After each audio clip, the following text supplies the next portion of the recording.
All right.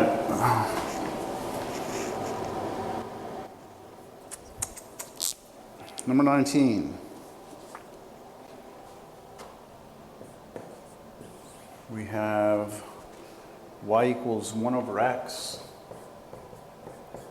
We have y equals x.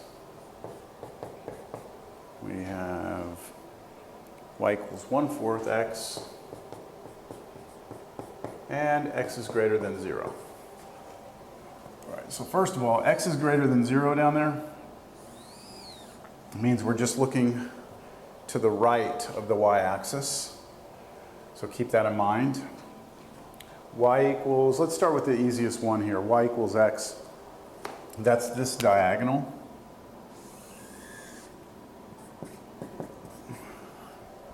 Y equals 1/4 x, this one, is, slope is 1/4, so up 1 over 4, right there. So that's also a line, just like that. Y equals 1/4 x.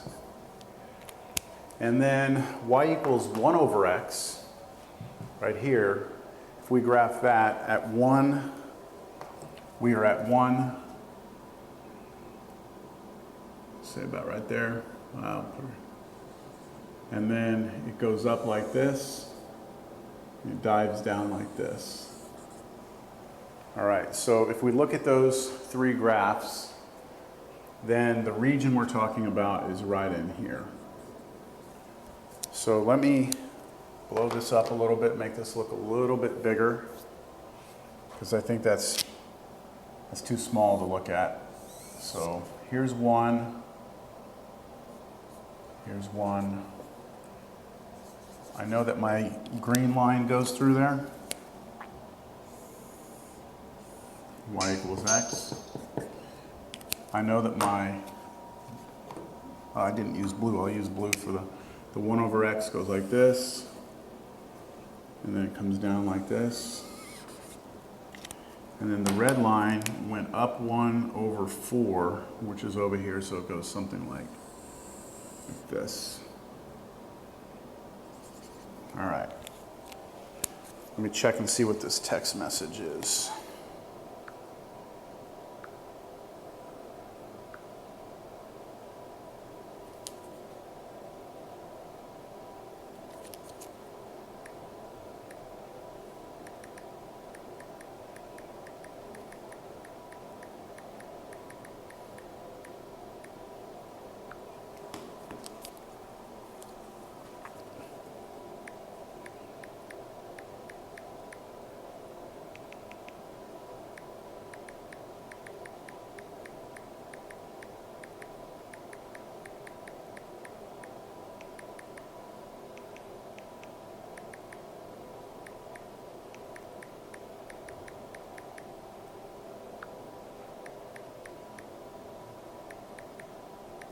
I'm still here.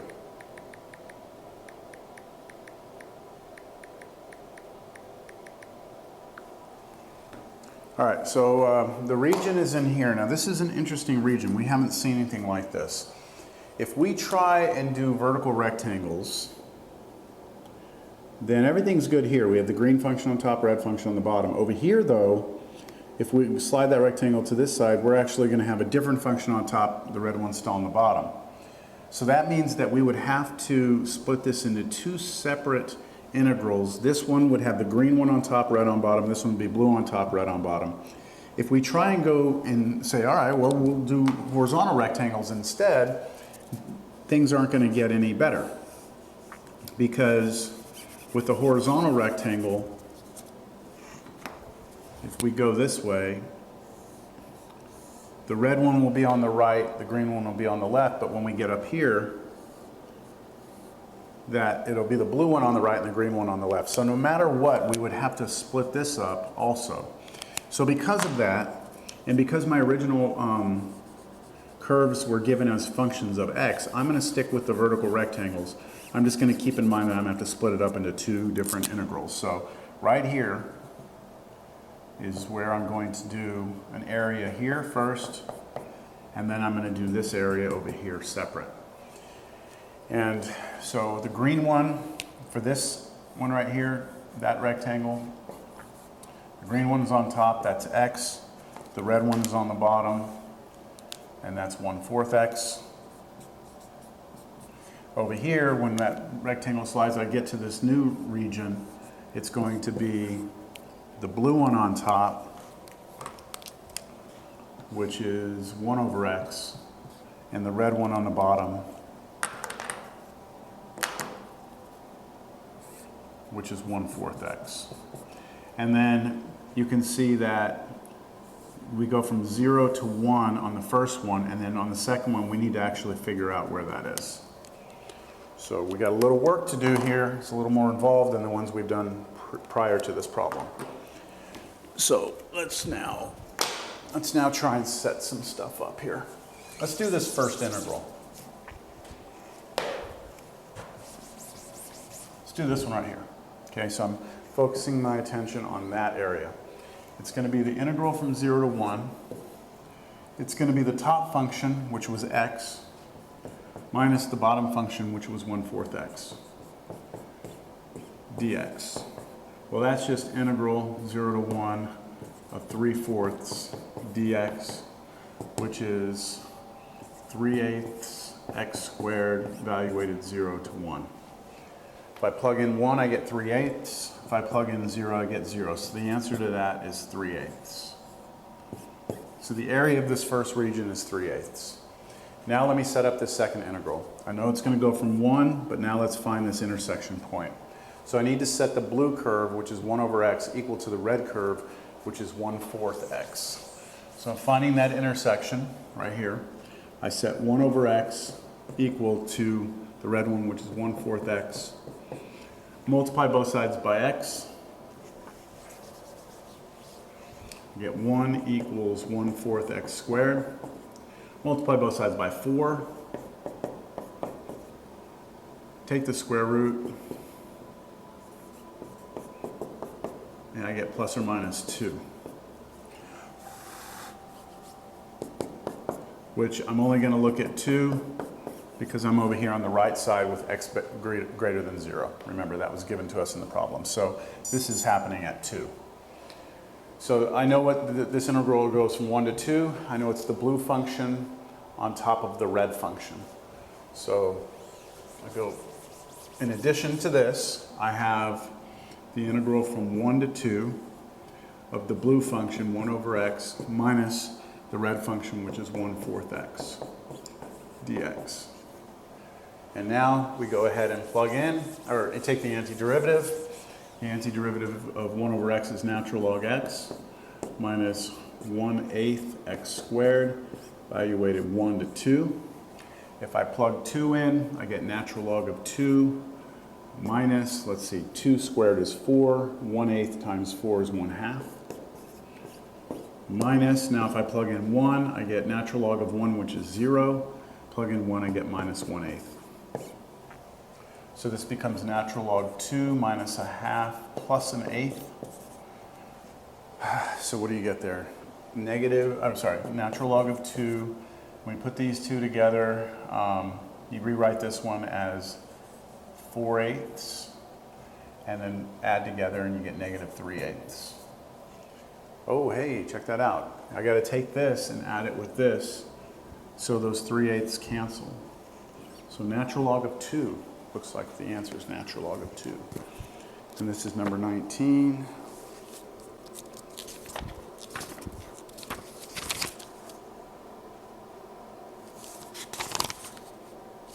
Okay. Looks good. All right, so there's an additional problem, and I wasn't sure if I might do this in class, but you know, I will do it in class. I mean, ignore me, I think I'm done. 1 through 19.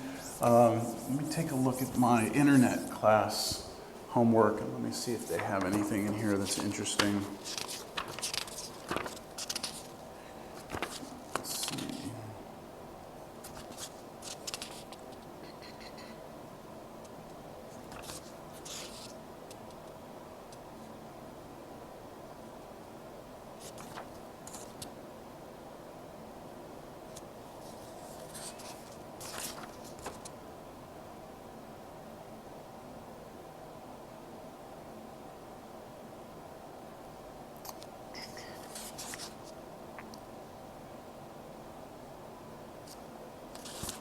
This one's kind of interesting. They give y equals absolute value of 3x, y equals x squared minus 4. So what's interesting about this one is what's the absolute value of 3x look like? Well, the absolute value of 3x, the absolute value of x, if we graph it, looks like a V. But if we put a 3 in there, all that does is stretches it out. So this is like an elongated V. And then we have x squared minus 4, which goes, it's a parabola that moves down 4, like that. And it goes like this.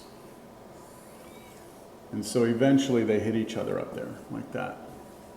So if you're trying to find the area of the region between these, it's this like this, and this like this. Here's where we run into an issue though. If we're trying to draw rectangles, let's say I draw a rectangle here, yes, the absolute value function is on top of the parabola. If I draw the rectangle over here, it's the same thing. But the question is, how do you integrate the absolute value? So I'm integrating, we have to figure out where they hit each other still. But on this rectangle, what's the top function, what's the bottom function? So you have to understand a little bit about absolute value of x. If you look at the absolute value of x, that's actually equal to x if x is bigger than or equal to 0, and negative x if x is less than 0. So let me explain what this means. If I asked you to graph f of x equals x, you would draw the diagonal. But only if x is bigger than or equal to 0 means only over here. If I ask you to graph negative x, you would draw this line but with slope -1, so it would look like this. And it would be, that's only if x is negative, so you're drawing it only over here. And if you put those two pieces together, you get the absolute value function. So when we go and do this integral, what we're going to do is, for this part of the curve, or the absolute value function, we're going to use -3x. And for this part, we're going to use +3x. So we got to find their intersection points before I move on. So let me try and figure out where these two hit each other. Where does the absolute value of 3x equal x squared minus 4? Well, how in the heck do you solve that? Well, let's find this one, okay? So what we'll do is we'll assume here that x is positive. If x is positive, 3 times a positive number is still positive, so I don't need the absolute value. So I'm going to go ahead and just solve this quadratic. It's x squared minus 3x minus 4 equals 0. And then I factor x minus 4, x plus 1 equals 0. And I get x is equal to 4 and -1. Now remember, I was assuming here that the x value was greater than 0 because I was trying to find this. So the answer cannot be -1. It's got to be 4. So these are hitting each other at 4. Now, if I try and find this one, by symmetry, you could say, yeah, it's -4, but let me show you how we would do that here. If we assume that x is negative, so we're on the left side of the y-axis, then the absolute value is actually -3x. And so what happens is this changes to a plus, this changes to a plus, that changes to a minus, this changes to a minus, and this one right here changes to a plus. And we throw out the plus one because we have to be less than 0. So you get -4.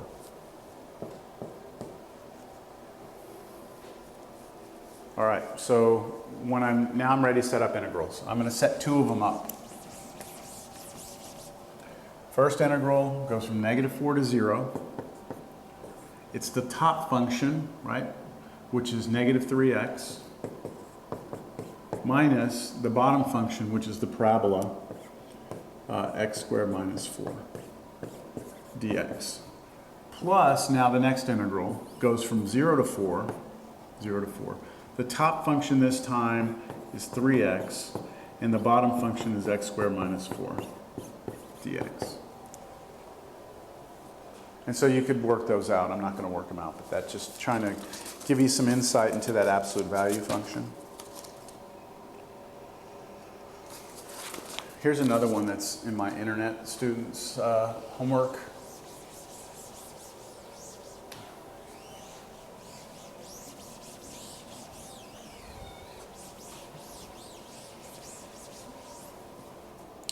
It says, find the area of this of the triangle with these vertices. And it says, use calculus to do it.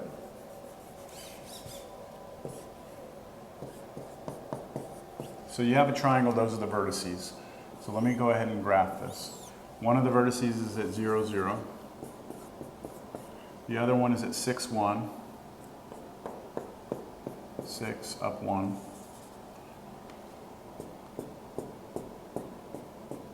The other one is at 4, 7. 1, 2, 3, 4, and up to 7. So we have this triangle, looks like this. And we want to know what the area of this is. So here's what we can do. Using calculus, we know this was 4. We can try and find the area of two separate regions here. We can find the area here, and then we can try and find the area here. In order to do it this way, use calculus, I need to find the equation of this line so that that can be my top function for the rectangles that are going to pass through here. And then I need to find the equation of this line, which will be my bottom function. And then over here, I'm going to have a different top function, which will be the equation of this line. And then the bottom function will still be this line, so it'll be the same as it was over here. So let's first try and find the equation of this line. Y equals what? Well, if I have 2 points, 4, 7, 0.61. If I have 2 points, then I can find the equation of the line between the 2 points. And I use this formula, y minus y1 equals m times x minus x1. That's the equation of a line through 2 points if you know the slope. So what's the slope of this line? Well, the slope of the line is y2 minus y1 over x2 minus x1. So you take the difference in the y coordinates, 7 minus 0 is 7. Take the difference in the x coordinates, 4 minus 0 is 4. So the slope is 7/4. Then you come in here and you say y minus, and then you pick a point. You can use this one or this one. I'll use this one because it's got zeros. Y minus 0 equals 7/4 x minus 0. And this just y is 7/4 x.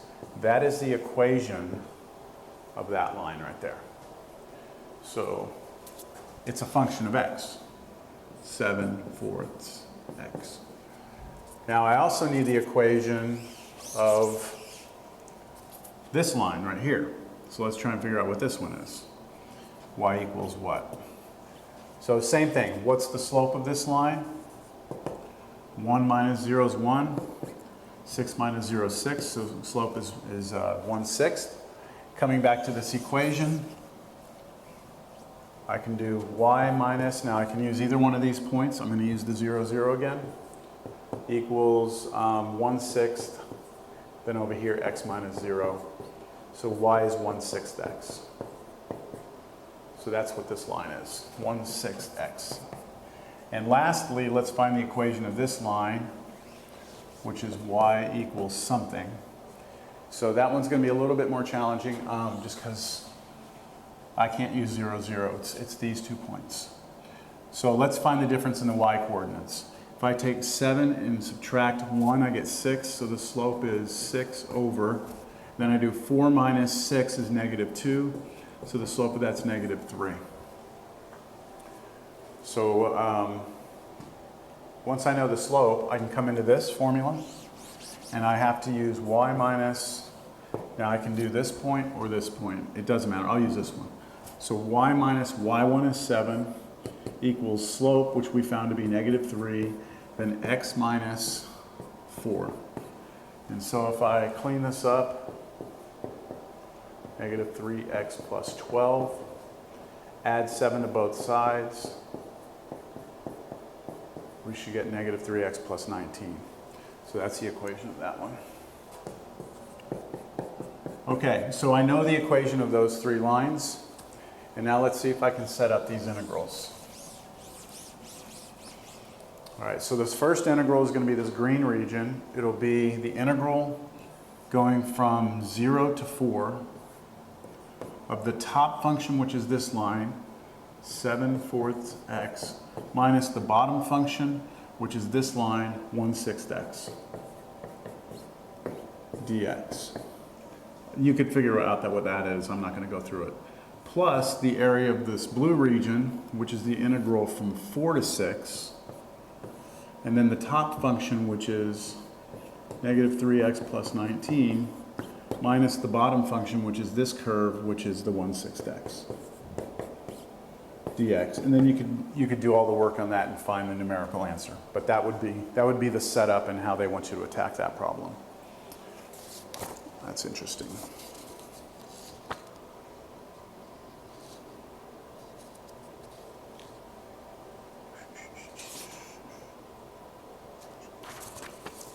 All right, well, that should be it for this section.